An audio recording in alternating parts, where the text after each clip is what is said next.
What's up? It's Ashlyn Makes Food, and today we are making Nanaimo bars. Now these are a Canadian dessert, and I have actually never made them before, but they are my dad's favorite, so let's make him a yummy treat. Make sure to check out the description of this video for a full list of the measurements and ingredients, as well as instructions. If you've never tried Nanaimo bars, this is your sign. Nanaimo bars are Canada's national dessert. I'm from the US, so I personally have never had Canada's true Nanaimo bars, but these are my dad's favorite. He told me my grandma used to make them for Christmas for all of their neighbors, and he loved when she made them. He told me he couldn't remember the last time he had these, so he was really looking forward to having them again. My dad lives out of state, so it's not every day I get to bake him something, so I loved taking this opportunity to make him something that he was really craving. Nanaimo bars are a 3-layer dessert. Layer 1 is the crust, which includes graham cracker crumbs, coconut, nuts, cocoa powder, sugar, butter, and eggs. The original recipe calls for walnuts. However, my dad is allergic to walnuts, so I opted to use pecans, and then I ran out of pecans, so I mixed in some almonds. But that just shows you how flexible this recipe is. There are a few different versions of this recipe. Traditional recipes seem to be no bake, but the recipe I'm using is a baked recipe. But we only need to bake the crust. I am actually making a triple batch recipe. This is because I wanted to give some to my dad, my grandma, and my grandpa. But if you're not planning on giving them away, the regular recipe makes an 8x8 size pan. The bottom layer is where all the texture comes in. The combination of crunchy and chewy is what makes it so delicious. Now that I'm thinking about it, it's almost like an almond joy, but as the crust. Talk about yum. I'm sure you can already tell that this bowl is getting way too full. I forgot I was making a triple batch, so I forgot just how big this batch was going to be. So I ended up having to get another bowl and pour this into that bowl. Not a big deal, just learn from my mistakes and choose a bigger bowl than you think you actually need. Now that we've got that bowl, we're going to mix the crust together with our liquid ingredients. Another prime learning is cracking your eggs into a separate bowl. I tend to get eggshells in my eggs whenever I'm filming, so cracking them into a separate bowl that you're not mixing with will give you an advantage to go ahead and easily grab out that eggshell that isn't mixed with any of your other ingredients. Since we had to beat them before pouring them into the mixture, it was easy to grab out that eggshell, but sometimes it can be challenging if you crack the egg directly over a mixture. Now we want to melt our butter, and again, choose a bigger bowl than you think you need. As your butter melts, you'll want to mix your mixture so it easily combines with the butter and eggs. Once your butter is melted, go ahead and drizzle that all over the top. Pouring the butter over the mixture really started to get the aroma going. Such a rich, chocolatey smell. Now let's go ahead and add those eggs and mix this mixture the most you've ever mixed any mixture. It's not really that serious, but makes it really good. Nanaimo bars became popular in the 1950s.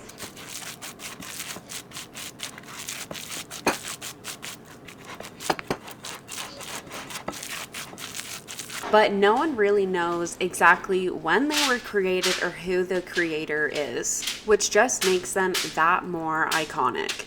They are actually named after the city in Nanaimo in Canada. They are so popular in Canada, there's even a Nanaimo bar trail which takes you through all of the different variations and places you can try them.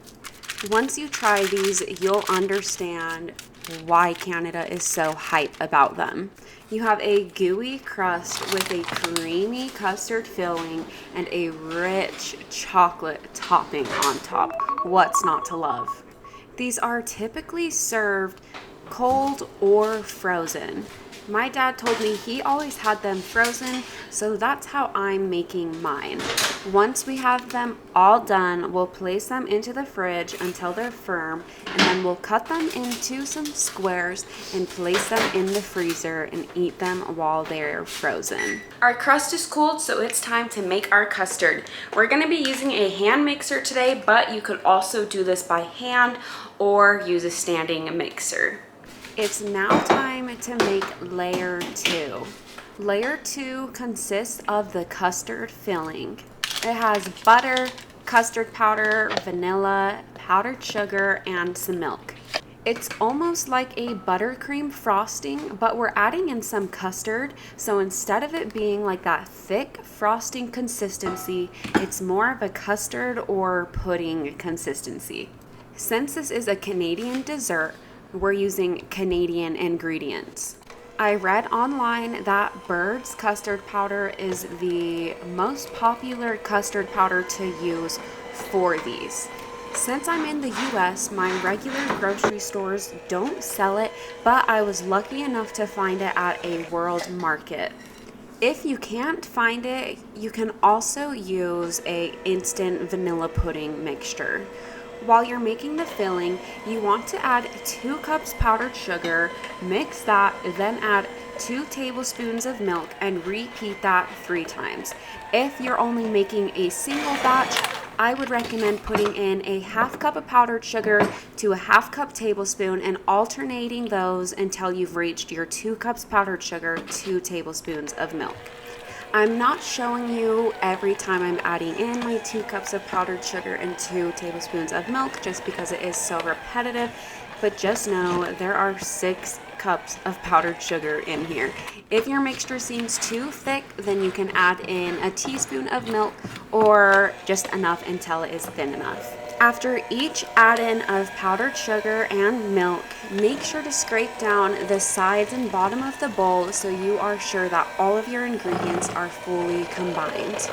Now that we have layer 2 done, let's spread it over our crust.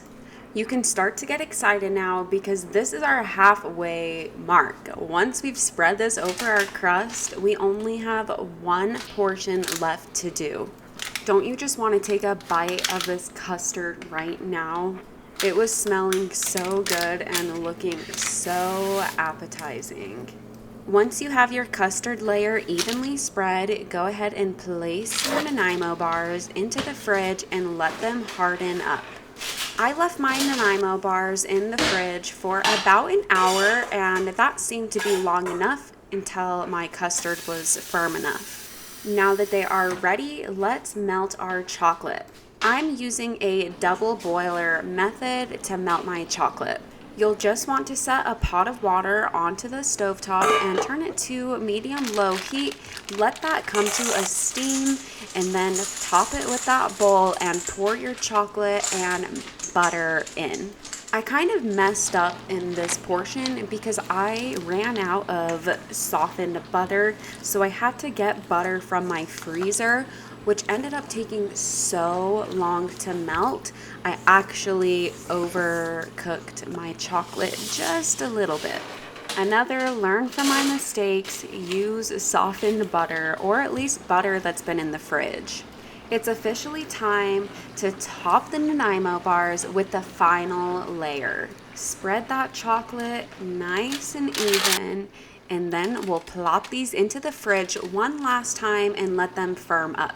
If you want an easier time cutting, you could place these into the freezer for about 10 to 15 minutes as well before cutting. Now I know my edges don't look that pretty, but this is because I overcooked my chocolate. My chocolate wasn't thin enough, so I was kind of having a difficult time spreading it, but it's okay because I cut off all of the edges anyways, so my regular bars looked pretty. Okay, this is my very first time trying these out. Let's give them a shot. Cheers. Beautiful. Those layers.